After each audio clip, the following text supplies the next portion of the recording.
Sumur minyak di Dukuh Gendono, Desa Gandu, Kecamatan Bogorrejo, Kabupaten Blora, Jawa Tengah terbakar sejak Minggu 17 Agustus 2025 siang. Hingga Senin 18 Agustus 2025 malam, kobaran api di sumur minyak tersebut masih belum bisa dipadamkan. 3 orang meninggal dunia dan seorang ibu serta balitanya yang masih berusia 1 tahun kritis akibat kebakaran ini.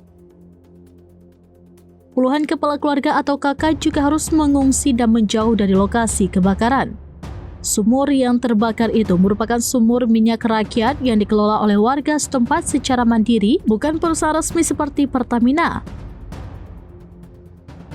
Sumur rakyat biasanya ilegal karena tidak punya izin resmi dan tidak berada dalam pengawasan negara.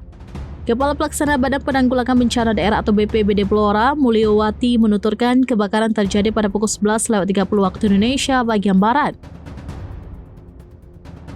Saat itu para warga tengah melakukan aktivitas di sumur minyak. Saat warga tengah sibuk mengambil minyak, kemudian terjadi ledakan. Tidak lama timbul percikan yang membuat api dengan cepat membesar. Saat ini PMK Blora berfokus pada upaya memadamkan api dan mengungsikan sejumlah warga sekitar.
Download Tribun X sekarang, menghadirkan lokal menjadi Indonesia.